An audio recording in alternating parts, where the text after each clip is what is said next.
அஸ்ஸலாமு அலைக்கும் வரஹ்மத்துல்லாஹி வபரகாத்துஹு. அல்ஹம்துலில்லாஹி ரப்பில் ஆலமீன். வஸ்ஸலாத்து வஸ்ஸலாமு அலா ரசூலில்லாஹி வ ஆலிஹி வ ஸஹ்பிஹி அஜ்மாயின்.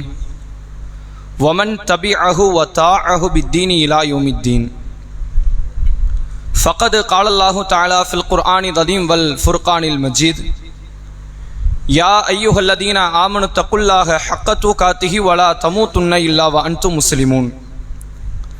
பெருமதிப்பிற்கும் மரியாதைக்கும் உரிய எல்லாம் வல்ல அல்லாஹுவின் நல்லடியார்களே, அல்லாஹுடைய பேரருளால் வாரந்தோறும் வெள்ளிக்கிழமை மக்ரிபு தொழுகையை தொடர்ந்து நடைபெறக்கூடிய மார்க்க சொற்பொழிவு நிகழ்ச்சியில் இந்த வாரம் இன்ஷா அல்லாஹ் ஈமானும் அற்புதங்களும் என்ற தலைப்பின் கீழ் ஒரு சில மார்க்க நினைவூட்டுதல்களையும் அறிவுரைகளையும் உங்களுக்கு மத்தியில் எடுத்துரைக்கலாம் என நான் ஆசைப்படுகிறேன்.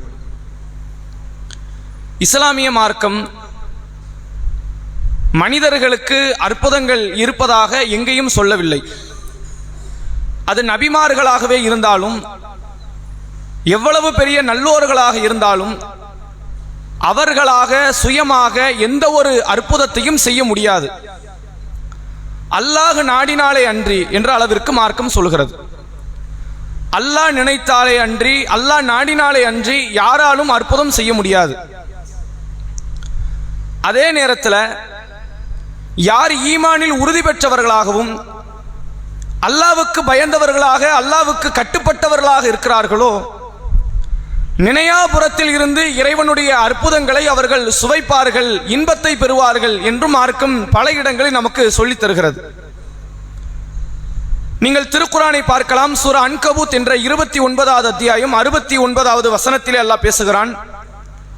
வல்லதீன ஜாகது ஃபீனா, நமக்காக யார் போராடுகிறார்களோ, மார்க்க விஷயத்தில் அல்லாஹ்வுக்காக வேண்டி யார் போராடுகிறார்களோ, அவன் தீனை நிலைநாட்ட, அவனுடைய வார்த்தைகளுக்கு கட்டுப்பட, அவன் இஸ்லாத்தை எடுத்துரைப்பதற்காக யாரெல்லாம் போராடுகிறார்களோ, லநஹ்தியன்னஹும் சுபுலனா, அவர்களுக்கு நாம் பாதையை இலகுபடுத்துவோம் என்று அல்லாஹ் சொல்கிறான். அவர்களுக்கான பாதைகளை நாம் காட்டுவோம். நீங்க கவலைப்பட வேண்டாம். இறை மார்க்கத்துக்காக வேண்டி நீங்கள் போராடினால் உங்களுக்கு எவ்வளவு பிரச்சனை வரட்டும், அதற்கு நான் வழிகாட்டுகிறேன். அந்த பிரச்சனைக்குரிய தீர்வுகளை நான் தருகிறேன் என்று அல்லாஹ் சொல்கிறான். இன்னல்லாஹ லமஅல் முஹ்சினீன், நன்மை செய்பவர்களோடு அல்லாஹ் இருக்கிறான் என்று அல்லாஹ் இந்த வசனத்தில் பேசுகிறான். அதே போன்று சூரா தலாக் என்ற 65வது அத்தியாயத்தினுடைய 2வது 3வது வசனத்தில் அல்லாஹ் பேசுகிறான். வமை யத்தகில்லா, யார் அல்லாஹ்வை பயப்படுகிறார்களோ, யஜஅல் லஹு மக்ரஜா, அவர்களுக்கான போக்கிடத்தை அல்லாஹ் ஏற்படுத்துவான். எனக்கு பணம் இல்லையே, பொருளாதாரம் இல்லையே, ஆரோக்கியம் இல்லையே என்று எந்த கவலையாக இருந்தாலும் சரி, உங்களுக்கான போக்கிடத்தை அல்லாஹ் உங்களுக்கு தருவான். வயர்சுகுஹு மின் ஹைது லா யஹ்தசிப், அவர்கள் நினையாபுரத்தில் இருந்து அவர்களுக்கு அல்லாஹ் உணவளிப்பான். இப்படித்தான் உணவு வரணுங்கிறது உலகத்தின் பார்வை. இப்படி உணவே வராது என்று நீ நினைக்காத இடத்திலெல்லாம் இருந்து அல்லாஹ் உனக்கு உணவளிப்பான் என்று இஸ்லாம் சொல்கிறது. தொடர்ச்சியாக அல்லாஹ் பேசுகிறான். ஒமை யத்தவக்கல் அலல்லாஹ், யார் அல்லாஹ்வை சார்ந்திருக்கிறார்களோ, அல்லாஹ் போதும், அல்லாஹ்வே எனக்கு தேவை, அல்லாஹ்வை தவிர வேறு யாரும் எனக்கு தேவையில்லை என்று யார் நினைக்கிறார்களோ, ஃபஹுவ ஹஸ்புஹு, அவர்களுக்கு அல்லாஹ்வே போதுமானவன் என்று அல்லாஹ் ரப்புல் ஆலமீன் சொல்லிவிட்டு அந்த வசனத்தில் இறைவனை சார்ந்திருப்பதனுடைய முக்கியத்துவம் என்ன என்று அல்லாஹ் பேசுகிறான். அப்ப அல்லாஹ்வை பயந்தால் இந்த உலகத்தில் அல்லாஹ் நினையாபுரத்தில் இருந்து அல்லாஹ் அற்புதங்களை தருவான், உணவளிப்பான், வாழ்க்கைக்குரிய எல்லா சூழ்நிலைகளையும் அல்லாஹ் ஏற்படுத்துவான். இப்படி எல்லாம் நடக்குமான்னு நினைச்சு பார்க்காத அற்புதங்களை எல்லாம் அல்லாஹ் நிகழ்த்துவான் என்று மார்க்கம் சொல்கிறது. அந்த அற்புதத்தை பொறுத்தவரை அல்லாஹ் ரப்புல் ஆலமீன் இப்ராஹிம் என்ற இறை தூதரை பற்றி பேசுகிறான். அந்த இறை தூதர் தன்னுடைய இளமை பருவத்திலேயே தந்தையை எதிர்த்து, தன் சமூகத்தை எதிர்த்து, ஏகத்துவ கொள்கையை சொல்லி அதனால் எண்ணிலடங்காத துன்பங்களுக்கு அவர்கள் ஆளாக்கப்படுகிறார்கள். அந்த நேரத்தில் நடந்த ஒரு சம்பவத்தை அல்லாஹ் சொல்கிறான். சூரா அன்பியா என்ற 21வது அத்தியாயம் 68 69வது வசனம்.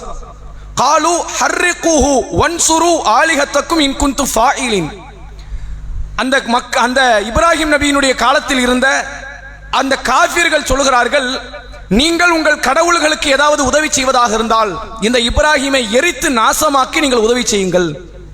அவர் எவ்வளவு விமர்சனம் பண்ணிட்டார் நம்ம கடவுளை. அதை கல்லுங்கிறாரு, அதுக்கு காது கேட்காதுங்கிறாரு, அது பார்க்காதுங்கிறாரு, அதை கொண்டு எந்த யூஸும் கிடையாதுங்கிறாரு. இவருக்கு ஏதாவது நாம தண்டனை கொடுத்து நெருப்பில் எரிப்பதின் வாயிலாக நாம நம்ம கடவுளுக்கு உதவி செய்வோம் என்று பேசுகிறார்கள். நெருப்பு குண்டத்தை வளர்க்கிறார்கள், இப்ராஹிம் நபியை தூக்கி எறிகிறார்கள். உங்களுக்கு பாருங்க, அந்த இடத்துல ஈமான் எப்படிப்பட்ட ஒரு அற்புதத்தை கொண்டு வருகிறது, இறைவன் என்ன அற்புதத்தை நிகழ்த்துகிறான் என்பதை நீங்கள் பார்க்கலாம். அந்த வசனத்தில் தொடர்ச்சியாக அல்லாஹ் சொல்கிறான், குல்னா யா நாரு கூனி பர்தன் வ சலாமன் அலா இப்ராஹிம். நெருப்பே என்று அல்லாஹ் அந்த நெருப்புக்கு அழைக்கிறான். நீ இப்ராஹிமுக்கு குளிர்ந்த இடமாகவும் நிம்மதி அளிக்கும் இடமாகவும் நீ மாறிவிடு. உலகத்தினுடைய அறிவு என்ன தெரியுமா? நெருப்பு எல்லாத்தையும் அழிச்சிரும், அது பசுமையும் அழிச்சிரும், இரும்பையும் அழித்துவிடும், உடலையும் அழித்துவிடும். அது எந்த ஒரு பொருளையும் நிம்மதியாக இருக்க விடாது, எல்லாவற்றையும் நாசமாக்கும் என்பதுதான் நெருப்பினுடைய யதார்த்தம். ஆனால் அல்லாஹ் சொல்லுகிறான், இப்ராஹிம் நெருப்பில் விழுந்தார், அவருக்கு எந்த விதமான பாதிப்பு இல்லாமல் நிம்மதியாக வெளியே வந்தார். என்ன காரணம்? நெருப்பு விஷயத்திலே அல்லாஹ் ரப்புல் ஆலமீன் இப்ராஹிமுக்கு அற்புதத்தை நிகழ்த்தினான். காரணம், அவர் அல்லாஹ்வை விடாப்புடியாக ஈமான் கொண்டிருந்தார். அதே போன்று இன்னொரு அத்தியாயத்தில் அல்லாஹ் ரப்புல் ஆலமீன் பேசுகிறான். இன்னொரு இறை தூதர் சூரா ஷுஆரா 26வது அத்தியாயத்தினுடைய 61 இருந்து 63 வரை மூசா அலைஹிஸ்ஸலாம் என்ற ஒரு இறை தூதர், அந்த இறை தூதர் ஃபிரௌனுக்கு எதிராக ஏகத்துவ கொள்கையை சொல்லி நம்பிக்கை கொண்ட ஒரு கூட்டத்தை அழைத்துக் கொண்டு கடலை நோக்கி செல்கிறார்கள். இறைவனுடைய கட்டளை, 40 இரவுகள் தான் உங்களுக்கு டைம், அதுக்குள்ள போங்க, வர்றவனை கூட்டுவாங்க, வந்தே ஆகணும்ல யாரு கட்டாயம் கிடையாது, வர்றவன் வரட்டும், வராதவன் அங்கேயே கிடக்கட்டும். யார் யார் உங்களை நம்பி வருகிறார்களோ 40 இரவுக்குள்ள அந்த கடலை நோக்கி வரணும், அல்லாஹ்வுடைய கட்டளை. அதே போன்று கடலை நோக்கி வராங்க. ஃபிரௌனும் அவனுடைய கூட்டமும் மூசா அலைஹிஸ்ஸலாம் அவர்களை, அவர்களோடு இருந்த நம்பிக்கை கொண்டவர்களை அழிப்பதற்காக படை திரட்டி கொண்டு வருகிறான். இதை அவங்க எதிர்பார்க்கவே இல்லை, இப்படியெல்லாம் நடக்கும்னு நினைக்கல. அந்த நேரத்தில் மூசா அலைஹிஸ்ஸலாம் அவருடைய தோழர்களில் சிலர் சொல்கிறார்கள், இன்னா லமுதரக்கூன், மூசாவே நாம அகப்பட்டு விட்டோம், மாட்டிக்கொண்டோம், உங்க பேச்சை கேட்டதுனால நாங்கள் அங்க அடிமையாவது கடந்தோம்.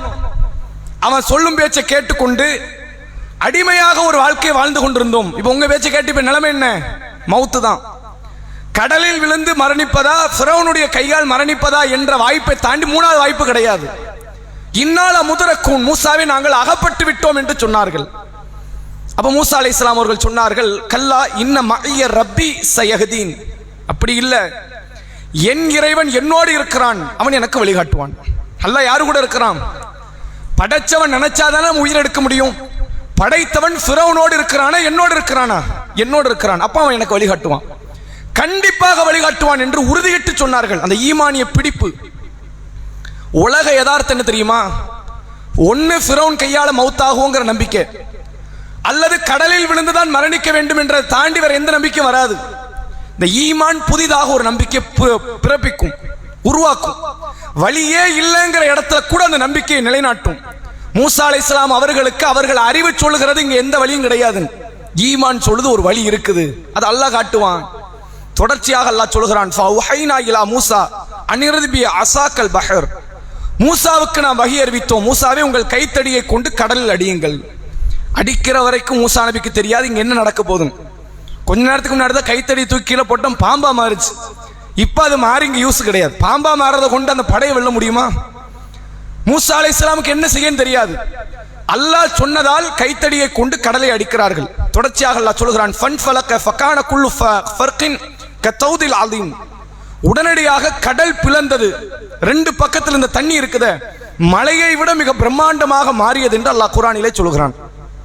கடல் பிளக்குமா? ஒரு டம்ளர் இருக்கிற தண்ணி பிளக்க வாய்ப்பு இருக்குதா? மனித அறிவுக்கு முடியாது, மனித சக்திக்கு முடியாது. ஈமானோடு இருந்தால் இறைவன் அத்தகைய அற்புதத்தையும் நிகழ்த்தி காட்டுவான். அறிவு சொல்கிறது அது நடக்க வாய்ப்பே கிடையாது. நீ அறிவை பார்க்காத, ஈமானோடு இருந்தால் நடக்க முடியாது என்ற காரியத்தையும் அல்லாஹ் நடத்துவான். நெருப்பில் விழுந்து உயிர் தப்பிய மனிதர் இப்ராஹிம் அலைஹிஸ்ஸலாம், கடல் பிளக்கப்பட்டு காப்பாற்றப்பட்ட மக்கள் அந்த மூசா நபியினுடைய கூட்டத்தவர்கள். ஏன் காப்பாற்றான் தெரியுமா? உறுதிமிக்க நம்பிக்கை. மூசா அலைஹிஸ்ஸலாம் அவங்கள்ட்ட மட்டும் கிடையாது, அவர்களுடைய தோழர்கள்ல ஒரு குறிப்பிட்ட சாராருக்கு ஒரு உறுதியான நம்பிக்கை இருந்தது. அதுக்கு முந்தின சம்பவத்தை அல்லாஹ் குர்ஆன்ல சொல்றான். ஃபிரௌனை விட்டுவிட்டு மூசா அலைஹிஸ்ஸலாம் அவர்களை ஈமான் கொண்ட சூனியக்காரர்கள் அவங்க பார்க்கறாங்க, நம்ம போட்ட கைத்தடி பாம்பு கிடையாது, பாம்பு மாறி தெரியும். கயிறு பாம்பு கிடையாது, பாம்பு மாறி தெரியும். மூசா போட்டது உண்மையிலே பாம்பு, பாம்பு மாறிலாம் தெரியல, உண்மையான பாம்பு. அப்ப நாம செய்தது போலி, பொய்த்தனம். மூசா செய்தது அற்புதம். அவர் அற்புதத்தை தான் செய்திருக்கிறார் என்றால் அவர் சாதாரண மனிதராக இருக்க மாட்டார், இறைவனுடைய பிரதிநிதியாக, இறைவனுடைய தூத செய்தியை கொண்டு வந்தவராகத்தான் இருப்பார் என்ற நம்பிக்கையில் சுஜூதிலே விழுந்து ஈமான் கொண்டார்கள். ஃபிரௌன் அடுத்து என்ன கேட்டான் தெரியுமா? சூனியக்காரர்களை, மூசாவை கூட விட்டுருவேன், உன்ன விட மாட்டேன். ஏன்? வந்த உடனேயே கொள்கையை சொல்லி எனக்கு எதிரான அணியில் இருக்கிற ஒரு மூசா என் கூட்டத்தில் வந்து என் காசுல வந்து நான் கொடுக்கிற உணவை சாப்பிட்டு கொண்டு எனக்காக வேண்டி இருந்த நீ டக்குன்னு கட்சி மாறுற பத்தியா? உன்னை என்ன செய்வேன் தெரியுமா? உங்களை மாறுகால் எடுத்துருவேன், பேரிச்ச மரத்தினுடைய அந்த கட்டைகளிலே உங்களை சிலுவையில் அறைந்து விடுவேன் என்று மிரட்டுகிறான். அந்த கூட்டம் சொல்லுது, மூசா காப்பாற்றுவாரான்னு தெரியாது. அந்த கூட்டம் இப்பதான் இஸ்லாத்துக்கு வருது. இஸ்லாத்துக்கு வந்து ஒரு 5 நிமிஷம் இருக்குமா, அவ்வளவுதான். அங்க என்ன நடக்கும், எதுக்காக, என்ன ஏதுன்னு தெரியாது. அந்த கூட்டம் சொல்லுகிறார்கள், ஃபக்தி அந்தகால், நீ என்ன தீர்ப்பு கொடுக்கணுமோ கொடுத்துக்க. இன்னமா தக்தி ஹாதிஹில் ஹயாத்தி துன்யா, நீ இந்த உலகத்தில் தான் தீர்ப்பு கொடுப்பாய், மறுமையில நீ கொடுக்க மாட்ட. நீ கொடுப்பியா? உன்னால மறுமையில கொடுக்க முடியுமா? மௌத்துக்கு அப்புறம் என்ன உன்னால என்ன செஞ்சிட முடியும்? நீ என்ன வேண்டுமானாலும் தீர்ப்பளி, நீ தீர்ப்பளிப்பதெல்லாம் இந்த துன்யாவில் தான் என்று உறுதிப்பட ஈமானிய உறுதியோடு பேசிய அந்த கூட்டத்துக்காக அல்லாஹ் ஃபிரௌனுக்கு ஒரு நோயை கொடுத்திருக்கலாம். நோயை கொடுத்து இந்த கூட்டம் வந்திருக்குமா? ஃபிரௌனை வேற டைரக்ஷன்ல திருப்பி விட்டுருக்கலாம்ல. இவங்க போனது ஒரு பக்கம், அவன் வேற யாரையோ போய் தேடி போய் மாட்டிக்கிட்டு அந்த பக்கம் ஆள் இல்லாம எப்படி பண்ணிருக்கலாம்ல. சிம்பிளான காரியம்லாம் நிறைய இருக்குது. அல்லாஹ் ஏன் இப்படி பண்ணா தெரியுமா? என்ன நம்புனா நான் கடலையும் பிளப்பன்னு உனக்கு காட்டணும். ஃபிரௌனை எந்திக்க விடாம ஆக்கியிருக்கலாம், ஃபிரௌனுடைய குதிரையை கிளம்ப விடாம ஆக்கியிருக்கலாம், ஃபிரௌனுக்கு ஒரு நோயை கொடுத்து படுக்க வச்சிருக்கலாம், ஃபிரௌனை வேற டைரக்ஷன்ல திருப்பி விட்டுருக்கலாம். ஆனால் ஃபிரௌனை வர வைத்து, அவன் கூட்டத்தை வர வைத்து அவர்கள் கண்ணு முன்னால் என்ன நம்பினவனுக்கு நான் எப்படினாலும் வழிகாட்டுவேங்கிறத அல்லாஹ் காட்டினான். இறைவனை ஈமான் கொண்டால், அந்த ஈமான்ல உறுதியாக நின்றால் நடக்காது என்ற காரியத்தை எல்லாம் நடத்துவான். இறந்தவரை கூட அவன் நினைத்தால் உயிர்ப்பிப்பான். அவனால் எப்படிப்பட்ட அற்புதத்தையும் நிகழ்த்த முடியும் என்று இந்த மார்க்கம் நமக்கு சொல்லித் தருகிறது. எந்த அளவிற்கு என்றால், நபிமார்களுக்கு தான் நடக்கும் நினைக்கக்கூடாது, நபிமார்கள் அல்லாத ஈமானிய உறுதி கொண்ட மக்களுக்கும் அல்லாஹ் நடத்தி இருக்கிறான். நீங்கள் ஒவ்வொரு செய்தியா பாருங்க. அல்லாஹ் ரப்புல் ஆலமீன் சூரா ஆல் இம்ரான் என்ற 3வது அத்தியாயம் 37வது வசனத்திலே பேசுகிறான். இம்ரான் என்ற ஒரு நல்ல மனிதர், மூசா நபி காலத்துக்கெல்லாம் பிற்காலத்தில் நடக்குது, ரசூலுல்லாவுக்கும் மூசா நபி காலத்தில் நடுவில் நடந்த சம்பவம். இம்ரான் என்ற ஒரு நல்ல மனிதர், அவருடைய மனைவி ஒரு குழந்தை ஒன்று ஈன்றெடுக்கிறாங்க. அவங்க வயிற்றுக்குள்ள இருக்கும் போது அவங்க எக்ஸ்பெக்ட் பண்ணது என்ன தெரியுமா? எதிர்பார்த்தது ஆண் பிள்ளையா இருக்கும் அப்படின்னு ஒரு கற்பனை. யா அல்லாஹ், என் குழந்தையை உனக்கு நான் நேர்ச்சை செய்கிறேன். இது அந்த சமூக மக்கள்கிட்ட மார்க்க நெறிமுறைகள்ல இருந்த ஒரு ஷரியத். இதை நாம செய்ய முடியாது. என் பிள்ளையை நான் நேர்ச்சை பண்றேன், நமக்கு அந்த ஷரியத்து கிடையாது. அவங்கள்ட்ட அந்த ஷரியத் இருந்தது. என் பிள்ளையை நேர்ச்சை செய்யறேன்னு என்ன சட்டம்? பிள்ளையை அடுத்து நம்ம வளர்க்கக்கூடாது. அது அல்லாவுக்காக மார்க்க பணிகளை செய்து கொண்டு மௌத் வரைக்கும் அதனுடைய வாழ்க்கையை கடத்தி கொள்ளும். அதான் அடிப்படை. ஆண் பிள்ளையாக இருக்கும் நினைச்சு செய்யறாங்க. ஆனா பிறந்தது மரியம் அலைஹிஸ்ஸலாம், பெண் பிள்ளை. நேர்ச்சை செஞ்சுட்டா அல்லாஹ்வுக்கு கொடுத்தரணும். இதான் அடிப்படை. நேர்ச்சை செய்யக்கூடாது, செய்வதை வந்து மார்க்கம் பெரிய அளவில் ஆர்வம்லாம் மூட்டல. நீங்கள் நேர்ச்சை செய்தால் விதி மாற போறதெல்லாம் கிடையாது. யா அல்லாஹ், எனக்கு நல்லபடியா குழந்தை பிறந்தா ஒரு 10 ஏழைகளுக்கு நான் உணவளிக்கிறேன், நேர்ச்சை செய்யறேன்னு வைங்க. நீங்கள் நேர்ச்சை செஞ்சதனால அல்லாஹ் உங்க நல்லபடியா குழந்தையை பெற்று கொடுக்கல. அல்லாஹ்வுடைய விதியில் இருக்கிறத நடக்கும். அது மௌத்தாவும் ஆகலாம், நல்லபடியாகவும் பிறக்கலாம், எப்படினாலும் நடக்கலாம். ஒருவேளை நீ நினைத்தபடி நடந்தால் நீ சொன்ன வாக்குறுதியின் அடிப்படையில் நேர்ச்சியை நிறைவேற்ற வேண்டும். இது மார்க்கம் சொல்லுது. அந்த அடிப்படையில் மரியம் அலைஹிஸ்ஸலாம் அந்த குழந்தையை கொடுத்துட்டாங்க. அந்த நேரத்தில் இறை தூதராக இருந்தவர் ஜக்கரியா அலைஹிஸ்ஸலாம், ஒரு இறை தூதர். அவர்கிட்ட தான் இந்த குழந்தை பொறுப்புக்கு வருது. அந்த குழந்தைக்கு உணவளிப்பது, குழந்தையை பராமரிப்பது, மார்க்க நெறியோடு வளர்ப்பது எல்லாம் ஜக்கரியா நபியுடைய பொறுப்பு. ஜக்கரியா அலைஹிஸ்ஸலாமை பற்றி அல்லாஹ் திருக்குர்ஆனில் 3வது அத்தியாயத்தினுடைய 37வது வசனத்தில் சொல்கிறான். ஜக்கரியா பொறுப்பேற்றுக் கொள்கிறார். உணவளிப்பதற்காக மரியம் அலைஹிஸ்ஸலாம் அவர்களுடைய அறையை நோக்கி ஜக்கரியா அலைஹிஸ்ஸலாம் வராங்க. வரும்பொழுது கேட்கிறாங்க, யா மரியம், அன்னா லக்கி ஹாதா, மரியம் அலைஹிஸ்ஸலாம் கையில் ஏதோ சாப்பாடு பொருள் இருக்கு, கனி வர்க்கம் உணவு பொருள் இருக்கு, நான் தானமா உனக்கு உணவு கொடுக்க வருவேன் எப்போதும், இல்லை வேற யாரும் வந்து உனக்குன்னு கொடுத்துட்டு போயிருக்கிறாங்களா? சிறுமியாக இருக்கிற மரியம் அலைஹிஸ்ஸலாம்ட்ட கேட்கிறாங்க, இந்த உணவை உனக்கு யாரு தந்தது என்று கேட்டார்கள். மரியம் அலைஹிஸ்ஸலாம் சொல்கிறார்கள், ஹுவ மின் இந்தில்லாஹ், இது அல்லாஹ் கிட்ட இருந்து எனக்கு கிடைத்தது. யார் தந்தது? என் தாய் தந்தை வந்து பார்த்துட்டு வந்து தந்தது கிடையாது, அக்கம் பக்கத்தில் இருக்கிற ஏனைய ஈமான் கொண்டவர்கள் தந்தது கிடையாது, இது அல்லாஹ்வின் புறத்தில் இருந்து எனக்கு வந்தது. இன்னல்லாஹ யர்சுக்கு மன் யஷாஉ பிகைரி ஹிசாப், அல்லாஹ் தான் நாடியவர்களுக்கு அளவில்லாமல் கூலி வழங்குகிறான். அவன் நினைத்தால் உணவு போக வாய்ப்பில்லை என்ற இடத்தில் கூட அல்லாஹ் உணவை கொண்டு வந்து சேர்ப்பான். அதற்கு ஒரு அற்புதமான இன்னொரு உதாரணம் பாருங்க. சஹீ புகாரினுடைய 4086வது நபிமொழி. ரசூல்லா ஒரு 10 நபித்தோழர்களை தேர்வு செய்யறாங்க உளவு படைக்காக. இவங்க யாரு? போர் வீரர்கள் கிடையாது. நம்மளை பத்தி எதிர்நாட்டில் என்னென்ன பேசிக்கிட்டு இருக்கிறாங்க, என்ன திட்டமிடுகிறார்கள், போய் பார்த்துட்டு வாங்க. ஸ்பைன்னு சொல்லுவாங்கல்ல, எல்லா நாட்டுக்கும் இது இருக்கு. இது துரோகம்லாம் கிடையாது, இது அந்த நாட்டுக்கு செய்யற விசுவாச பணி. இந்தியாவுக்கு இருக்கு, இஸ்ரேலுக்கு இருக்கு, அமெரிக்கால இருக்கு. ஒவ்வொரு நாட்டுக்கும் இந்த ஸ்பை என்ற உளவு படை, உளவு பார்ப்பதற்கென்ற கூட்டம் உண்டு. அந்த நாட்டுக்கு விசுவாசம், எதிர்நாட்டுக்கு அது என்னது? துரோகம். இது உலகத்தில் யாருமே மறுக்க முடியாத ஒரு காரியம். அப்படி ரசூலா ஒரு 10 தோழர்களை அனுப்புகிறார்கள். அதுல ஒருத்தர் உமர் ரத்தியல்லாஹு அவர்களுடைய மாமனார், அவங்க தான் அந்த 10 பேருக்கு தலைவர். போகிற வழியில எதிரிகளால் அகப்பட்டு ஏறத்தாழ 8 நபித்தோழர்கள் அந்த இடத்தில், சம்பவ இடத்துல கொல்லப்படுறாங்க. 2 பேர் தான் பிடிக்கப்படுறாங்க. 2 கொண்டு போய் மக்காவில் கொண்டு போய் மார்க்கெட்ல விற்கிறாங்க. 2 பேர் கிடைச்சிருக்காங்க, இவங்களை சும்மா விட்டுற வேண்டாம், எங்கேயாவது கொண்டு போய் அவன்கிட்ட வித்துருவோம், காசாவது கிடைக்கும்ல, ஏன் தேவையில்லாம கொண்டுகிட்டு அப்படின்னு போய் மக்காவில் மார்க்கெட்ல விற்க வைக்கிறாங்க. அப்ப அதுல 2 ஹுபைப் என்ற ஒரு நபித்தோழர் இருக்கிறார். இந்த நபித்தோழரை பத்தின பெரிய சம்பவங்கள் நம்ம கேள்விப்பட்டிருக்க மாட்டோம். ஆனா அல்லாஹ் இவர் வாழ்க்கை நடத்தின அற்புதத்தை பாருங்க. ஹுபைப் என்ற நபரை மக்காவில் இருக்கிற சில காஃபிர்கள் மார்க்கெட்ல பாக்குறாங்க. இவர் ஹுபைப், பத்ருகளத்துல நம்ம தலைவரை கொண்டது இந்த ஆளு தான், தூக்கி வர அப்படின்னு காசு கொடுத்து வாங்கிட்டு போய், எதுக்காக? இவர் கதை நம்ம தான் முடிக்கணும், அது அந்த பகை உணர்வு. அதனால் ஹுபைபை காசு கொடுத்து வாங்கி கொண்டு வீட்டிற்கு கொண்டு போய் கட்டி போடுறாங்க. எதுக்காக? உடனே தண்டனை கொடுக்கல அப்படின்னா, புனித மாதங்கள் நடக்குது, துல்காதா, துல்ஹஜ்ஜி, முஹர்ரம் 3 மாசம். அதுல துல்காதால பிடிக்கிறாங்க.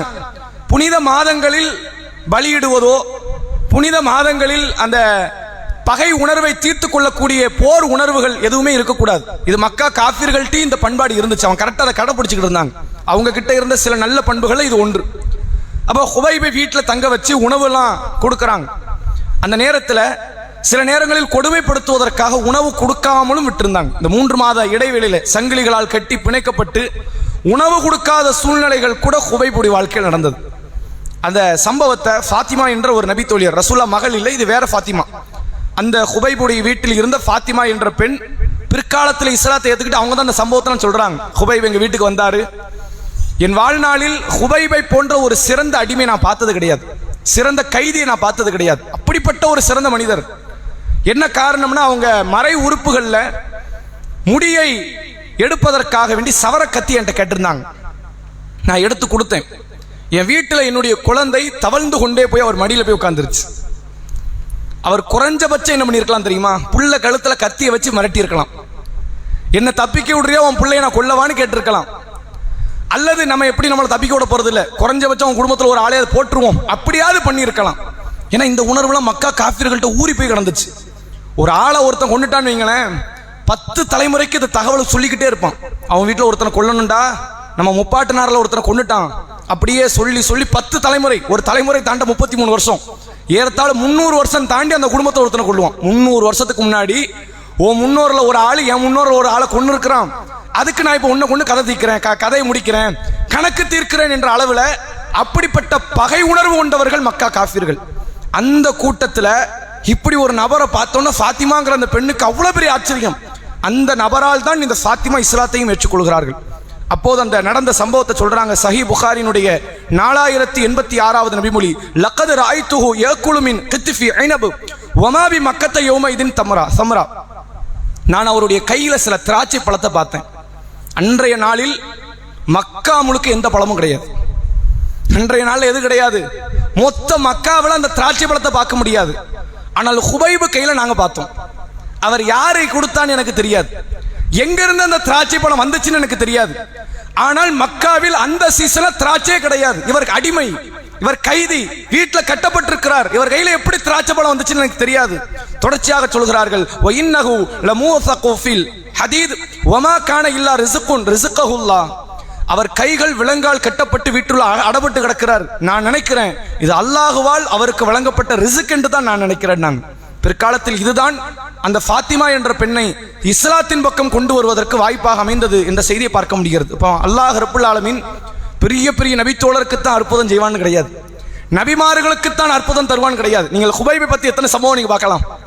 ஹுபைபுடைய வழிபாடு, ஹுபைபுடைய ஹிஜ்ரத்து, ஹுபைபுடைய ஜிஹாது, நீங்கள் ஹுபைபு சம்பந்தமாக ஹதீஸ்ல எதையுமே பார்க்க முடியாது. ஏனைய நபித்தோழர்களில் பெரிய அளவுல பெயர் சொல்லப்படாத, பெரிய அளவுல அவரை பற்றிய செய்திகள் இல்லாத நபித்தோழர்களில் ஹுபைப் ஒருவர். அவர் வாழ்க்கையிலும் அல்லாஹ் அற்புதத்தை தந்தான். காரணம் என்ன தெரியுமா? ஈமான்ல உறுதியா நின்னாம்னா எப்படிப்பட்ட அற்புதத்தையும் இறைவன் அவர்களுக்கு அல்லாஹ் நிகழ்த்துவான் என்பதற்கு இது ஒரு சான்று. அதே போன்று ரசூல் ஸல்லல்லாஹு அலைஹி வஸல்லம் அவர்கள் காலத்திற்கு முன்பு நடந்த ஒரு சம்பவத்தையும் உங்களுக்கு நான் நினைவுபடுத்துறேன். நபி அவர்கள் சொல்றாங்க, உங்களுக்கெல்லாம் முன்பு வாழ்ந்த ஒரு மனிதர், அவர்கள் வாழ்க்கையில் நடந்த ஒரு முக்கியமான ஒரு சம்பவம். ஒரு மனிதர் என்ன பண்றார், தன்னுடைய தோட்டத்தில் வேலை பார்த்துக்கிட்டு இருக்கிறார். திடீரென்று வானத்திலிருந்து ஒரு சப்தம் கேட்குது. என்ன சப்தம் அப்படின்னா, இன்ன நபருடைய ஒரு நபர் பேரை சொல்றாங்க. அது ஹதீஸ்ல இல்ல, ரசூல்லா பேர் சொல்லல, இன்னார் அப்படிதான் வருது. இன்னாருடைய தோட்டத்திற்கு மேகங்களை நீங்க போங்க, அவர் தோட்டத்துக்கு மட்டும் நீங்கள் மழையை பொழிவீங்கள் அப்படின்னு ஒரு சத்தம் வருது வானத்திலிருந்து. இவர் காதல் அது விழுது. அந்த மேகம் கொஞ்சம் கொஞ்சமா நகருது. மேகத்தை பின்தொடர்ந்து கொண்டே இவரும் போறார். காதல் விழுந்துச்சுல, அவரும் பின்தொடர்ந்தே போறார். கொஞ்ச நேரத்தில் அந்த மேகம் நிக்குது ஒரு தோட்டத்துக்கு மேல. திடீர்னு மழை பொழிய ஆரம்பிக்குது. அந்த தோட்டத்துக்குரியவர் யாருன்னு விசாரிச்சு அவரை போய் பார்க்கிறாங்க. பார்த்து உங்க பேர் என்ன? அவரு ஒரு பேரை சொல்றார். மேகத்தில் இருந்து வந்த அதே பேரை தான் அவரு சொல்றார்.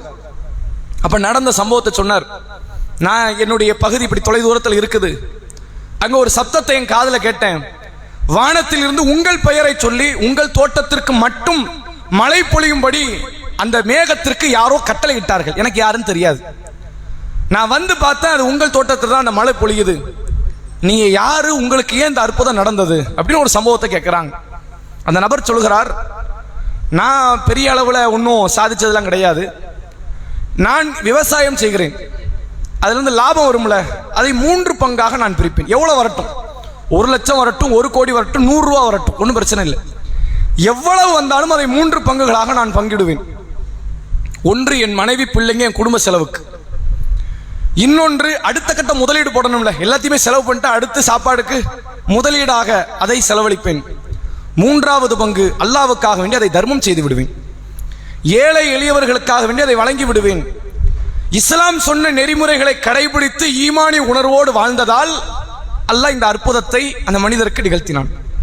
ஒரு அடிப்படையை நன்றாக தெரிந்து கொள்ளுங்கள். இறைவன் மிக பெரும் அற்புதங்களை எல்லாம் நிகழ்த்துவதற்கு ஆற்றல் கொண்டவன். அவன் நினைத்தான் என்றால் அவனுக்கு ஒரு விஷயமே கிடையாது. எதை செய்வதற்கும், உலகத்தை அழிப்பதற்கும் அவனுக்கு ஒரு விஷயம் கிடையாது. அதனால்தான் அல்லாஹ்வுடைய ரசூல் அவர்கள் சொன்னார்கள், மறுமை நாள்ல அல்லாஹ் உலகத்தை வெறுமனே அழிக்கலாம்ல, ஒரு நொடி பொழுது அழிக்கலாம். தான் எவ்வளவு பெரியவங்கிறத காட்டுறதுக்காக அல்லாஹ் எப்படி அழிப்பான்னா, வானத்தை தனது வலது கரத்தில் சுருட்டிக் கொள்வான், பூமியை தனது இடது கரத்தில் வைத்துக் கொள்வான். வைத்துக் கொண்டு அல்லாஹ் சொல்வான், அனல் மலிக், நான் அரசன். ஐனல் முத்தகப்பீரூன், பெருமை அடித்தவர்கள் எல்லாம் இங்கே. ஐனல் ஜப்பாரூன், உலகத்தில் அடக்கி ஆண்ட ஆட்சியாளர்கள் எங்கே என்று அல்லாஹ் கேட்பான். ஏன்? நான் சாதாரணமா அழிச்சிட்டு போயிடலாம், நான் யாருன்னு உங்களுக்கு தெரிய வேண்டாமா? நான் எப்படிப்பட்டவன் உங்களுக்கு தெரிய வேண்டாமா? இதற்காக வேண்டி அல்லாஹ் பூமியை, வானத்தை இவ்வாறு மிக கொடூரமாகத்தான் அல்லாஹ் அழிப்பான் என்று அல்லாஹ்வுடைய ரசூல் அவர்கள் சொன்னார்கள். இறைவனால் முடியாதது என்று ஒன்று கிடையாது, இறைவனால் சாதிக்க முடியாது என்று ஒன்று கிடையாது. அல்லாஹ் திருக்குர்ஆனிலே சொல்லுகிறான், ஃபஆலுல் லிமா யுரீத், நினைத்ததையெல்லாம் செய்து முடிப்பவன் அல்லாஹ். அப்படிப்பட்ட ஏக தெய்வத்தை வணங்கி கொண்டிருக்கக்கூடிய முஸ்லிம்கள் நம்ம என்ன உணர்வுல தெரியுமா இருக்கணும்? நம்முடைய குழந்தையோ கணவரோ மனைவியோ யாரோ ஒருத்தர் பாதிக்கப்பட்டு உயிர் போகிற கடைசி நொடியா இருக்கட்டும், அல்லாஹ் நாடினால் அவரை காப்பாற்றுவாங்கிற நம்பிக்கை இருக்கணும். இல்ல மருத்துவரே கையை விரிச்சிட்டாரு, மருத்துவர் விரிக்கத்தான் செய்வார். அல்லாஹ் முடியாதுன்னு சொன்னா மட்டும்தான், தரமாட்டேன்னு சொன்னா மட்டும்தான் உயிரோடு வரமாட்டார். இறைவன் தருவான், கண்டிப்பாக வழங்குவான் என்ற நம்பிக்கையோடு இருந்தால் நடக்காது என்ற இடத்தில் கூட அல்லாஹ் அற்புதத்தை நிகழ்த்துவான். அதற்கு ஒரு மிகச்சிறந்த ஒரு எடுத்துக்காட்டாக ஒரு செய்தியை உங்களுக்கு நான் நினைவுபடுத்துறேன். ஜாபிர் இப்னு அப்துல்லா என்ற ஒரு நபித்தோழர், ரசூலுல்லாஹ்வுடைய காலத்தில் இளைஞர்கள் இவர் முக்கியமான ஒரு நபித்தோழர்.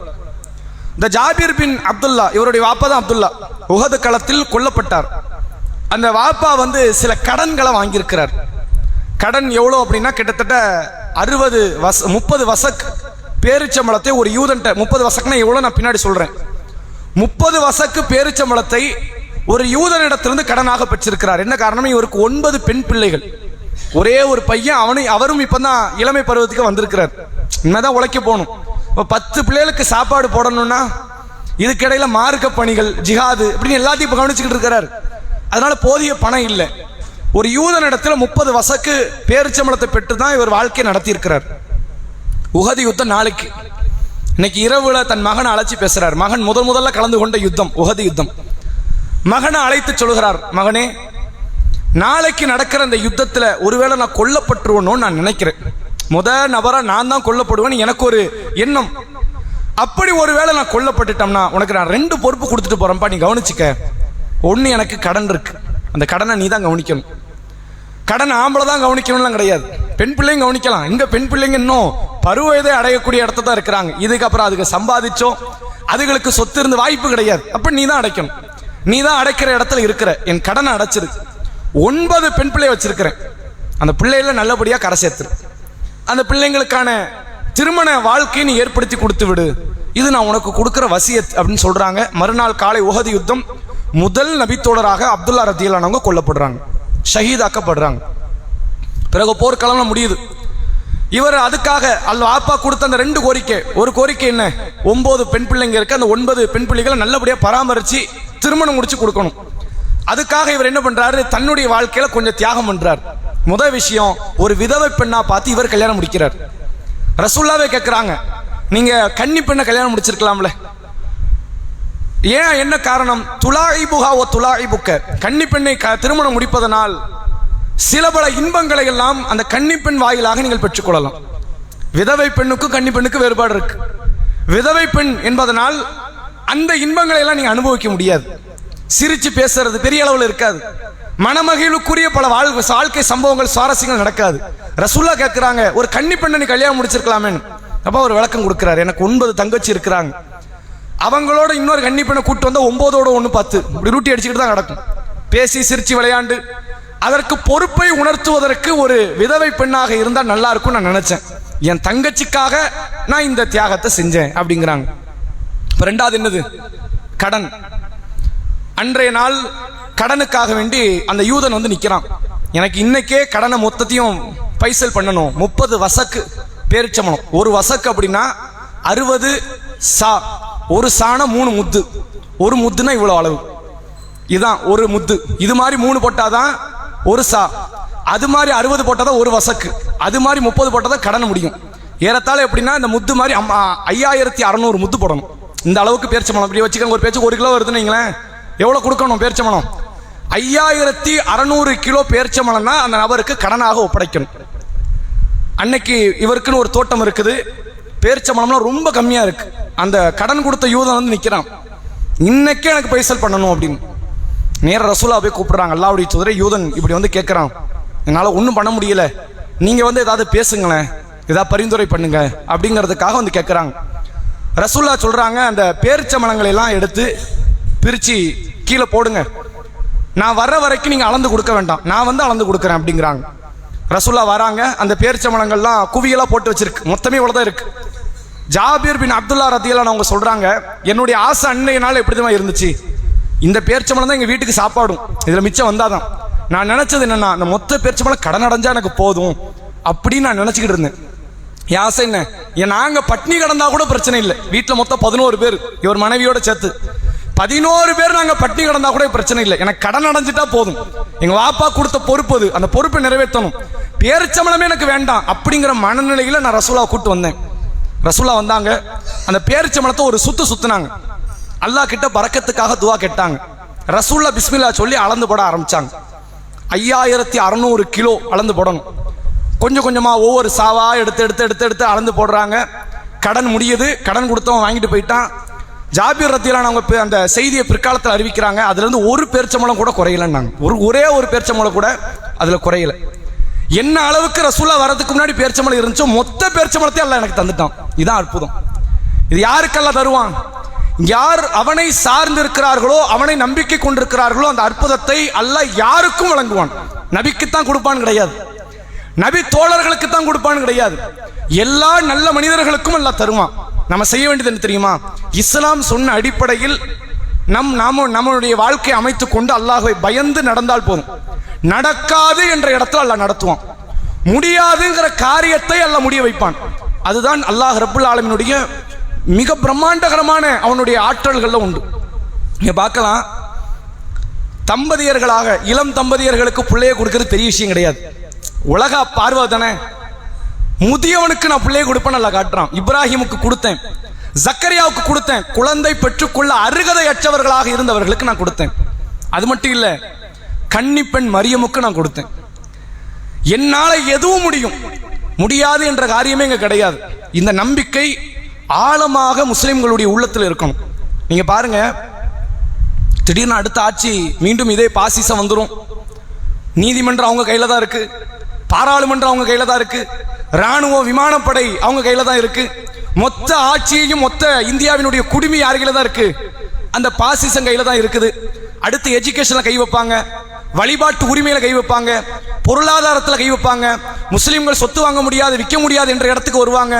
முஸ்லிம்களை அடக்கிறதுக்கு, சங்க நெரிக்கிறதுக்கு எல்லா வகையான திட்டமிடலும் அங்கு நடந்து கொண்டிருக்கிறது. இன்னொரு முறை ஆட்சி ஏறினால் முஸ்லிம்களுடைய வாழ்க்கையே பெருமளவில் கேள்விக்குறியாக்கப்படும். எல்லாமே அவங்ககிட்ட இருக்கு, நம்மகிட்ட என்ன இருக்கு? நம்மகிட்ட அல்லாஹ் இருக்கிறான், அது போதும். நம்மகிட்ட யார் இருக்கிறா? நம்ம இடத்துல அல்லாஹ் இருக்கிறான். அவன் நினைத்தால் இதையெல்லாம் ஒரு நொடி பொழுதுல மாத்திருவான். இல்லைங்கிற அளவிற்கு, மிக பெரும் அளவிற்கு ஒரு பெரும் சூழ்ச்சியை அல்லாஹ் கொடுத்து இந்த பாவிகளை, கயவர்களை இல்லாமல் ஆக்கி விடுவான். அந்த நம்பிக்கையில உளப்பூர்வமாக நம்ம நிக்கணும். வறுமை வந்துருச்சா கவலையப்படக்கூடாது. கடன் ஆகுதா, அடுத்து கடன் வாங்காம நிறுத்திக்கங்க. இந்த கடனை அல்லாஹ் எப்படி அடைச்சிருவான், நம்பிக்கையோடு இருங்க. இந்த நம்பிக்கை யாருக்கு இழக்கப்படுதோ அவர்கள் தான் தற்கொலை போய் நிற்கிறான், அவன் தான் பைத்தியமாய் நிற்கிறான், அவன் தான் ஒண்ணுமே செய்ய முடியாதுன்னு மனைவியை, பிள்ளைகளை நெருக்கதியா விட்டுட்டு ஊரை விட்டு ஓடிடுறான். இப்படி எவ்வளவு சம்பவம் தெரியுமா? முஸ்லிம் மக்கள்லயே ஊரை விட்டு ஓடின சம்பவங்கள் ஏராளம். மனைவியை நெருக்கதியா விட்டுறான். கடன் 10 லட்சம் 20 லட்சம் 50 லட்சம் கடன் கொடுக்க முடியல, திருப்பி மனைவியை விட்டாச்சு, பிள்ளைங்களை விட்டாச்சு. இது எவ்வளவு பெரிய துரோகம் தெரியுமா? நீ 50 லட்சம் கொடுக்கலங்கிறத விட பெரும் துரோகம் என்னன்னா, மனைவியை பிள்ளைகளை விட்டுட்டு போறது பெரும் துரோகம், தற்கொலை செய்வது அதை விட பெரும் துரோகம். அப்ப இது மாதிரியான காரியங்கள் ஏன் நடக்குது? என்னால முடியல, உன்னால முடியலைன்னா உன்னை படைச்சவனால முடியும்னு அர்த்தம். அந்த நம்பிக்கை தான் நம்ம இந்த இஸ்லாத்தில் நிலை பெற செய்யும், அற்புதங்களை கொண்டு வரும். அதுல ரொம்ப தெளிவா இருங்க. நடக்காது என்ற காரியத்தையும் அல்லாஹ் ரப்புல் ஆலமீன் செய்து காட்டுவான். அல்லாஹ் திருமறை குர்ஆனிலே சொல்லுகிறான், இன்னல்லதீன காலு ரப்புன் அல்லாஹ் சும்மஸ்தகாமு தத்தனஸ்ஸலு அலைஹிமுல் மலாயிகா. எனது இறைவன் அல்லாஹ் என்று எவன் சொல்லி அதிலே உறுதியாக நிற்கிறான், அட என்ன கஷ்டம் வரட்டும்டா, அவன் பார்த்துக்குவான், அவன் இருக்கிறான், அவன் எனக்கு போதும். எவ்வளவு தூரம் பெரும் பாதிப்புகள், பெரும் கஷ்டங்கள் வந்த போதிலும் அல்லாஹ் இருக்கிறான் என்று எவன் சொல்லுகிறானோ, அல்லாஹ் எனக்கு போதும் என்று எவன் சொல்லுகிறானோ, தத்தனஸ்ஸலு அலைஹிமுல் மலாயிகா, மலக்குமார்களை அல்லாஹ் அவர்களிடத்தில் அனுப்புகிறான். வானவர்கள் வருவாங்க, ஒரு குரூப். அவங்க வேலை என்ன? ஈமானிய நிகழ்வுகள் எங்கெல்லாம் நடக்குதோ, ஈமானிய உறுதியோடு யாரெல்லாம் இருக்கிறார்களோ அவங்கள்ட்ட வருவாங்க. இப்ப நம்ம எல்லாருமே அல்லாஹ் இருக்கிறான்னு சொல்றோமா இல்லையா? அதுல உறுதியா இருக்கிறோமா? இப்ப வரமாட்டாங்க. நமக்கு அந்த பிரச்சனைக்குரிய ஒரு சூழ்நிலை வரும். திடீர்னு பார்த்தா ஒரு பெரும் கடன்ல வந்து நிற்போம், வீடு இடிஞ்சிருச்சு வெள்ளத்துல அப்படின்னு ஒரு பிரச்சனை வந்து நிற்கும், புள்ள மவுத்து அப்படின்னு ஒரு பிரச்சனை வரும், நீங்காத ஒரு பெரும் நோய் அப்படின்னு ஒரு பிரச்சனை வரும். அந்த மாதிரி பிரச்சனை வர்ற நேரத்துல நம்ம எப்படி இருப்போம்? அவன் பார்த்துக்குவான், இதெல்லாம் ஒரு விஷயமா, நாளைக்கு இந்த சூழ்நிலை மாறிடும், நாளைக்கு இதை அல்லாஹ் மாத்திடுவான் என்று எவன் சொல்லுகிறானோ, அந்த கஷ்டமான சூழ்நிலையில் எவன் அல்லாஹ்வை அழைக்கிறானோ, அல்லாஹ் போதும் என்று எவன் நினைக்கிறானோ அவனிடத்தில் தான் வானவர்கள் இறங்கி வருவார்கள். இப்ப எல்லாரும் சொல்லலாம்ல, பெருநாள் அன்னைக்கு எல்லாரும் சொல்லுவாங்க, அல்லாஹ் இருக்காம்பா, அல்லாஹ் பெருநாள் நீ சந்தோஷமா இருக்கிற அன்னைக்கு எல்லாருமே அல்லாஹ் தான் கூப்பிடுவான். துக்ககரத்துல கூப்பிடணும், கஷ்டத்துல கூப்பிடணும், அவன் போதும் நினைக்கணும். உலகமே நமக்கு எதிராக திரண்டாலும், நம்மிடத்தில் அடுத்து நகர்வதற்கு வழியே இல்லை என்று நினைத்தாலும், அல்லாஹ் இருக்கிறான் என்ற நம்பிக்கையில அடுத்த கட்ட நகர்வை நோக்கி அவன் போகிறானோ அவனிடத்தில் வானவர்கள் வருவார்கள். வந்து என்ன சொல்லுவாங்க தெரியுமா? அல்லா தகாஃபு வலா தஹ்சனு, நீங்க பயப்படாதீங்க, கவலைப்படாதீங்க. வ அன்துமுல், அதாவது அதன் தொடர்ச்சியில சொல்றாங்க, வ அபிஷிரு பில் ஜன்னத்தி அல்லதி குன்தும் துஅதுன், உங்களுக்கு வாக்களிக்கப்பட்ட சொர்க்கம் இருக்கிறது. இந்த நம்பிக்கை எதிர்பார்த்து தான் அல்லாஹ் சொர்க்கத்தை வச்சிருக்கிறான். அந்த நம்பிக்கை உன்கிட்ட வந்துருச்சு. நீ யாரு? நீ சொர்க்கவாசி. அந்த நேரத்தில் அந்த வார்த்தையை புள்ள மௌத்தாகும் போது ஞாபகம் வச்சுக்கங்க, கணவன் மௌத்தாகும் போது ஞாபகம் வச்சுக்கங்க, மனைவி மௌத்தாகும் போது வேற யார் மரணித்தாலும், எவ்வளவு பெரிய நோய் வந்தாலும், எவ்வளவு பெரிய வறுமை வந்தாலும், கடன் வந்தாலும், கஷ்டம் வந்தாலும், அப்போது எனக்கு அல்லாஹ் இருக்கிறான் என்று நீங்கள் ஒரு வார்த்தை சொன்னால் அந்த நேரத்தில் வானவர்கள் இருப்பாங்க. ஞாபகம் வச்சுக்கங்க, பக்கத்தில் வானவர்கள் இருக்கிறாங்க. நீங்கள் பயப்படாதீர்கள், நீங்கள் கவலைப்படாதீர்கள், உங்களுக்கு வாக்களிக்கப்பட்ட சொர்க்கம் இருக்கிறது. அப்ப நாங்க யார் தெரியுமா? நஹ்னு அவுலியாவுக்கும் ஃபில் ஹயாத்தி துன்யா வ ஃபில் ஆখিরা, இம்மையிலும் மறுமையிலும் உங்களுக்குரிய நேசர்கள் நாங்கள் தான் என்று அந்த வானவர்கள் சொல்லுவார்கள். இதை ஈமான் உணரும். கண்ணுக்கு தெரியாது, காது கேட்காது, உள்ளத்துக்கு தெரியாது, ஆனால் ஈமான் உணரும். வானவர்கள் இப்ப சொல்றாங்க நமக்கு சொர்க்கம் உறுதியாயிரும், இந்த ஒரு இடத்துல தான் அல்லாஹ் நமக்கு பரிச்சு வச்சிருக்கிறான் என்று அந்த ஈமானின் வாயிலாக அதை உணர்ந்து கொள்ளலாம். அப்படிப்பட்ட உணர்வை பெற வேண்டும் என்றால் அல்லாஹ்வின் மீது அசைக்க முடியாத ஒரு நம்பிக்கையை எப்போதும் நாம் பெற்றுக்கொள்ள வேண்டும். அல்லாஹ்வுடைய ரசூல் அதுல இந்த எல்லா நற்குணத்திலும் நபி அவர்கள் தேர்ச்சி பெற்றவர்கள். தவக்கல் என்று எடுத்துக்கொண்டால், சார்ந்திருப்பது என்று எடுத்துக்கொண்டால் ரசூல்லாவை மிஞ்ச அங்க ஆள் கிடையாது. எந்த அளவிற்கு நபி அவர்களுக்கு அந்த அல்லாஹ்வின் மீது சார்ந்திருக்கிற தன்மை இருந்ததென்றால், ரசூல் ஸல்லல்லாஹு அலைஹி வஸல்லம் அவர்களை பார்த்து அல்லாஹ் குர்ஆன்ல சொல்றான், யா அய்யுஹர் ரசூல், தூதரே, பல்லிக், உங்களுக்கென்று தூதுத்துவம் வரக்கூடிய எல்லா செய்தியும் நீங்கள் எடுத்து சொல்லுங்கள். ஒருவேளை இதுல ஏதாவது நீங்க குறை வச்சீங்கன்னு வைங்க, அவன் என்ன சொல்லுவான், இவன் என்ன சொல்லுவான், இவங்க என்ன விமர்சனம் பண்ணுவாங்க, எதையாவது நீங்கள் மறைத்து விட்டால் நீங்கள் தூதுவர் என்ற பணியை நிறைவேற்றவில்லை என்று அர்த்தம். நீங்க உண்மையான தூதர் இல்லைன்னு ஆயிரும்.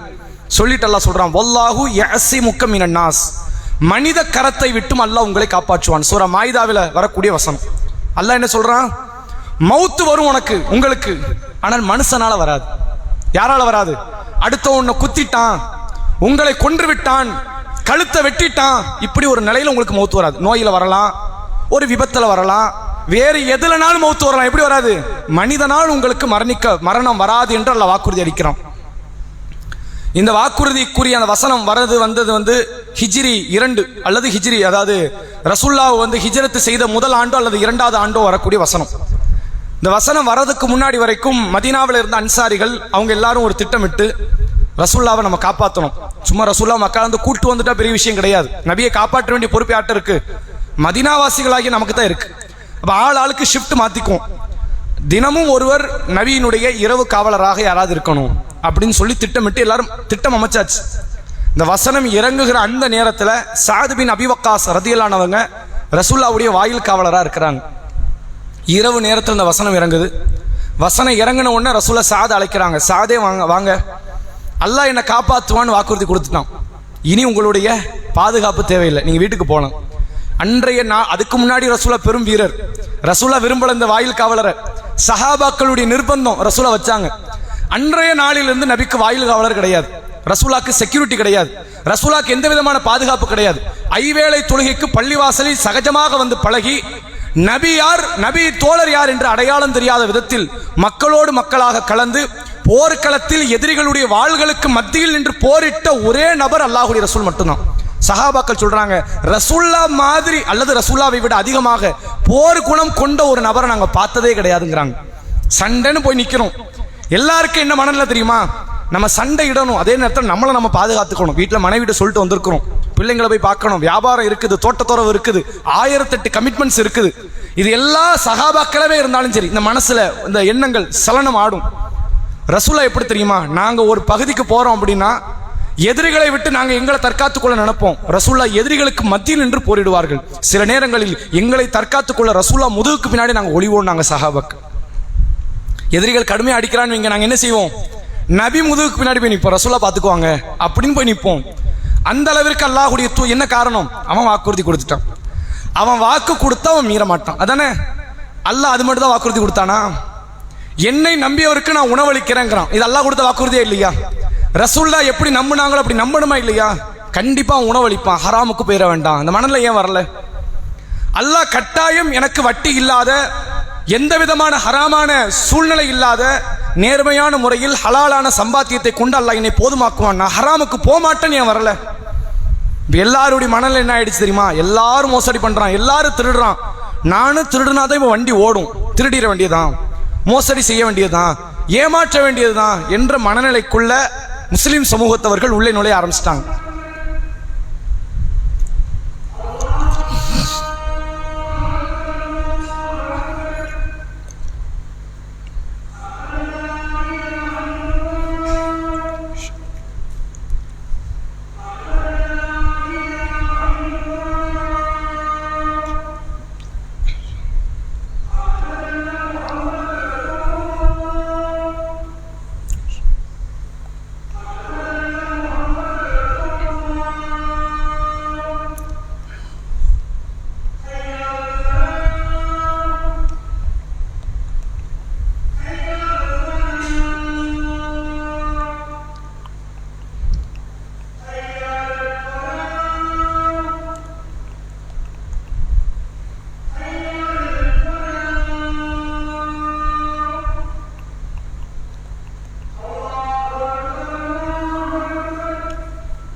இன்றைக்கு ஈமான் கொண்டிருக்கக்கூடிய மறுமை வாழ்க்கையை எதிர்பார்த்திருக்கக்கூடிய முஸ்லிம்கள் கூட மோசடி செய்தால், ஏமாற்றினால், திருடினால், வியாபாரத்தில் கலப்படத்தை ஏற்படுத்தினால் மட்டும்தான் வாழ முடியும் என்ற உலகத்தினுடைய அந்த யதார்த்த பார்வையை நோக்கி சென்று கொண்டிருக்கிறார்கள்.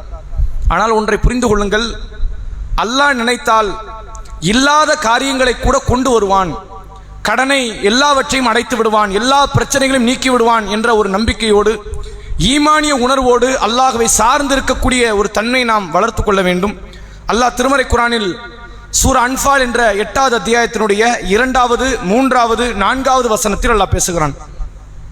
இன்னமல் முஃமினூன், ஈமான் கொண்டவர்கள் என்றால் யாரு தெரியுமா? அல்லதீன இதா துக்கிரல்லாஹு வஜிலத் குலூபுஹும், அல்லாஹ் என்று அவர்களுக்கு சொல்லப்பட்டால் உள்ளம் நடுங்க ஆரம்பித்து விடும். அவங்க யாரு? அல்லாஹ் இருக்கிறான், அல்லாஹ் பார்த்துக்கிட்டு இருக்கிறான், அல்லாஹ் உன்னை தண்டிச்சிருவான், இது அல்லாஹ்வுக்கு பிடிக்காது என்று அல்லாஹ்வை பற்றி அவர்களுக்கு பேசப்பட்டால் உள்ளமெல்லாம் நடுங்கிவிடும். வைதா துலியத் அலைஹிம் ஆயாத்துஹு ஜாதத்துஹும் ஈமானா, அல்லாஹ்வுடைய வேத வசனங்கள் அவர்களுக்கு ஓதி காட்டப்பட்டால் அவர்களுடைய ஈமான் அதிகரித்து விடும். வஅலா ரப்பிஹிம் யதவக்கலூன், எந்த சூழ்நிலையிலும் அவர்கள் அல்லாஹ்வைத்தான் சார்ந்திருப்பார்கள். அல்லாஹ் போதும், அல்லாஹ் இருக்கிறான், அவன் காப்பாற்றுவான், அவனால முடியாது எதுவும் கிடையாது என்ற நம்பிக்கையிலே அவர்கள் இருப்பார்கள்.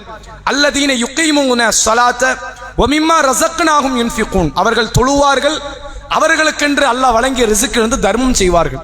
5 பண்பு சொல்றான். அல்லாஹ்வுக்கு கடுமையா பயப்படுவாங்க, அல்லாஹ்வுடைய வசனம் அவர்கள் ஈமானை அதிகப்படுத்தும், அல்லாஹ்வையே சார்ந்திருப்பார்கள், தொழுகை நிலைநாட்டுவார்கள், தர்மங்கள் செய்வார்கள். இவர்கள் யார் தெரியுமா? அல்லது உலாயிக்க ஹுமுல் முஃமினூன ஹக்கா, இவர்கள்தான் உண்மையில் ஈமான் கொண்டவர்கள். உண்மையான ஈமான் கொண்டவர்கள் யார்? நான் அல்லாஹ்வை நம்புறேன், ரசூலுல்லாஹ்வை நம்புறேன், மார்க்கத்தை, மறுமையை, எல்லாவற்றையும் நம்புறேங்கிறவன் ஈமான் கொண்டவன் இல்லை. இந்த பண்புகள் யாரிடத்தில் இருக்கிறதோ அவர்கள் தான் உண்மையான ஈமான் கொண்டவர்கள். லஹும் தரஜாத்துன் ஐந்த ரப்பிஹிம் வ மக்ஃபிரத்துன் வ ரிஸ்குன் கரீம், இவர்களுக்கு அல்லாஹ்விடத்தில் பல அந்தஸ்துகள் இருக்கிறது, அல்லாஹ்வுடைய மன்னிப்பும் கண்ணியம் மிகுந்த உணவும் இருக்கிறது என்று அல்லாஹ் பேசுகிறான். சொர்க்கத்திற்கு செல்லக்கூடிய ஆக உயர்ந்த முக்கியமான குணங்களில் ஒன்று, எல்லா சூழ்நிலையிலும் எல்லா பிரச்சனையிலும் அல்லாஹ் என்னை காப்பாற்றுவான் என்ற அசைக்க முடியாத ஒரு நம்பிக்கை. அந்த நம்பிக்கை இருந்தால் இந்த உலகத்திலேயே மிக பெரும் பாசிசமாக பார்க்கப்பட்டது மார்க்கம் சொல்லுகிற ஃபிரௌனுடைய கோட்பாடு. அந்த ஃபிரௌனுடைய கோட்பாட்டையே அல்லாஹ் கடலில் மூழ்கடித்து ஃபிரௌனையும் நாசப்படுத்தினான். அவனை அல்லாஹ் நாசப்படுத்தியதை போன்று இந்த உலகத்தில் யாரெல்லாம் ஈமானுக்கு எதிராக, இஸ்லாத்துக்கு எதிராக, சத்தியத்துக்கு எதிராக எழுகிறார்களோ அவர்களையும் அல்லாஹ் அழிப்பான் என்ற ஒரு நம்பிக்கையோடு ஈமானிய உணர்வோடு வாழ்ந்து மரணிப்போம். நபி அவர்கள் இந்த உணர்வை வளர்ப்பதற்கென்ற ஒரு துஆவை சொல்லிக் கொடுத்தார்கள். 2 வார்த்தை, ஹஸ்புன் அல்லாஹு வ நிஅமல் வக்கீல். ஹஸ்புன் அப்படின்னா போதும்னு அர்த்தம். இந்த பஸ்ன்னு சொல்லுவாங்கல்ல அரபு உருதுல, அது மாதிரி அரபுல வந்து ஹஸ்புன்னு சொல்லுவாங்க. ஹஸ்புனா போதும். ஹஸ்புன் அல்லாஹ், அல்லாஹ் எனக்கு போதும். ஒன் நிஅமல் வக்கீல், வக்கீல்ங்கிற வார்த்தை நம்ம நிறைய கேள்விப்பட்டிருப்போம். வக்கீல்னா நமக்காக வாதாடக்கூடிய நபர். இது அரபில இருந்து வந்தது. ஏன்னா அரபுக்காரர்கள் தான் இங்க அதிகமான ஆண்டுகள் ஆட்சி செய்து கொண்டிருந்ததுனால இங்க ஆட்சி மொழியில நிறைய அரபு வார்த்தை உண்டு. அமல் செய்தார்கள், அமல்படுத்தி விட்டார்கள் வருது, அதெல்லாம் அரபு வார்த்தை. வக்கீல் என்பது அல்லாஹ்வுடைய 99 பெயர்கள்ல ஒரு பெயர். வக்கீல்னா பொறுப்புதாரின்னு அர்த்தம். ஹஸ்புன் அல்லாஹ், அல்லாஹ் போதுமானவன். ஒன் நிஅமல் வக்கீல், நிஅம்னா சிறந்தன்னு அர்த்தம். வக்கீல்னா பொறுப்புதாரி. பொறுப்புதாரிகளில் சிறந்தவன் யார்? அல்லாஹ் தான். இந்த வார்த்தையை சங்கடமான சூழ்நிலைகளில் நபி அவர்கள் ஓத சொல்லியிருக்கிறாங்க. எல்லா நேரத்திலும் ஓதலாம், அனைத்து நேரத்திலும் அர்த்தம் புரிந்து ஓதுங்கள். அல்லாஹ் எனக்கு போதும், அவன் அழகிய பொறுப்புதாரி என்ற வார்த்தையை அதிகமாக முழங்கிக் கொண்டிருங்கள். ஈமானிய உணர்வோடு வாழ்ந்து மரணிப்போம். வாஹிரு தஅவானா அல்ஹம்துலில்லாஹி ரப்பில் ஆலமீன். அஸ்ஸலாமு அலைக்கும் வ ரஹ்மத்துல்லாஹி வ பரகாத்துஹு. சுப்ஹானக்கல்லாஹும்ம வ பிஹம்திக அஷ்ஹது அல்லா இலாஹ இல்லா அன்த அஸ்தக்ஃபிருக வ அத்தூபு இலைக். ஹஸ்புன் அல்லாஹ் ஹதீஸ்ல அப்படி இல்லை, அந்த வார்த்தை தப்பு கிடையாது. ஹஸ்பி அல்லானா அல்லாஹ் எனக்கு போதும்னு அர்த்தம். ஹஸ்புன் அல்லானா அல்லாஹ் நமக்கு போதும் என்று அர்த்தம். லமீர் பிரதிபேர் சொல் தான் மாற்றம். எது? ஆமா, அதாவது பன்மையை குறிக்குது. அப்படிதான் ஹதீஸ்ல இருக்குது. ஹஸ்புன் அல்லான்னு தான் இருக்கு. நாளைக்கு இன்ஷா அல்லாஹ் நிகழ்ச்சி நடைபெறாது. ஏன்னா விஜயாபதியில ஒரு பொதுக்கூட்டம் இருக்குது. சிரமமான சூழ்நிலைகள்ல அந்த சகோதரர்கள் ஒரே ஒருத்தர் தான், அவங்க 7 பேர். நாங்க விஜயாபதியில ஒருத்தர் தான் இருக்கிறார். அவர் ஒருத்தர் தான் வந்து மொத்த கிளையும் ரன் பண்ணிக்கிட்டு எதிர்ப்புகளுக்கு மத்தியில் தௌஹீதை சொல்லிக் கொண்டும் சமூக பணிகளை செய்து கொண்டும் இருக்கிறாரு. அந்த நபர் வந்து பொதுக்கூட்டம் ஏற்பாடு பண்ணியிருக்கிறாங்க. கூடுமான வரைக்கும் அனைத்து சகோதர சகோதரிகள் அந்த நிகழ்ச்சியில் கலந்து கொள்ளுங்கள். நம்ம வாகன வசதி ஏற்பாடு பண்ணுறோம். நாளை மறுநாள் கேள்விபதி நிகழ்ச்சி, அதாவது ப்ரோக்ராம் ஒன்று இருக்குது. நாளை மறுநாள் பரிசளிப்பு நிகழ்ச்சியும் உள்ளரங்கு பயான் நிகழ்ச்சியும் இருக்கிறது. அனைத்து சகோதர சகோதரியும் கலந்து கொள்ளுங்கள். தீனியாத்தினுடைய பரிசளிப்பு நிகழ்ச்சி காலையில் 9-10 மணியிலிருந்து அந்த நிகழ்ச்சி ஆரம்பிக்குது.